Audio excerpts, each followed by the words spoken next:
Alain, propos d'un Normand. Cathédrale et forêt. Un poète, un historien et un architecte parlaient entre eux du style gothique, et se demandaient pourquoi les voûtes ogivales, les trèfles et les rosaces ont poussé sur notre sol sans qu'on y pensât, à peu près comme poussent les fleurs des champs. Le poète ne voyait pas, dans ces formes de pierre, autre chose qu'un langage, et comme un poème de pierre, qui exprimait merveilleusement, selon lui, les mystères d'une âme religieuse. Entrez, disait-il, dans une cathédrale, par une porte latérale. Levez les yeux vers la voûte de la petite nef et marchez vers la grande.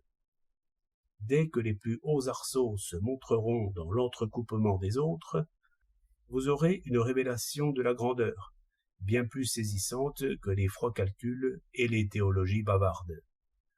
Joignez à ce mouvement irrésistible de votre corps le silence, la sonorité, la lumière crépusculaire des vitraux et les ombres fantastiques.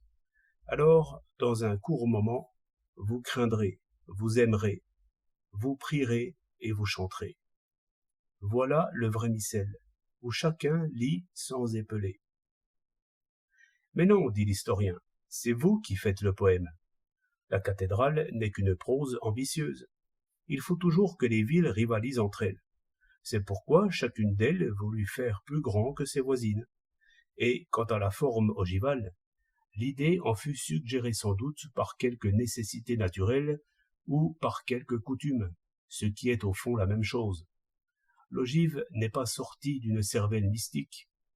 J'ai lu que sur les côtes, les pêcheurs construisirent autrefois des cabanes dont le toit était un vieux bateau retourné.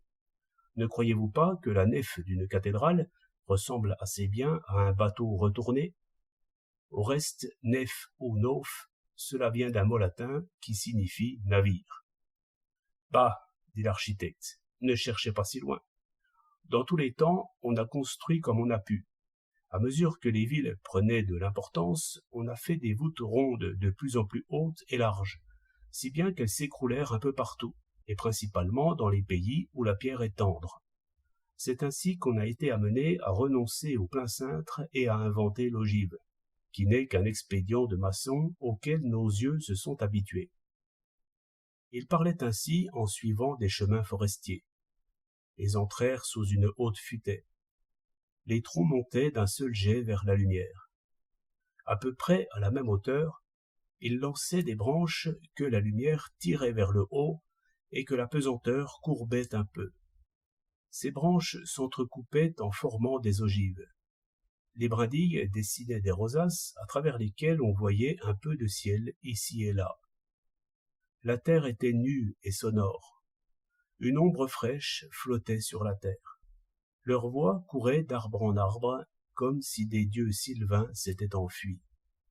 Vers le couchant, on apercevait des lumières rouges et violettes. Ils s'arrêtèrent. Le peuple des arbres, qui marchait avec eux, s'arrêta aussi. Un flot d'images qui s'élevait retomba sur eux. Ils se turent. Aucun d'eux ne trouva un hymne qui fût digne de ce temple. 31 décembre 1908.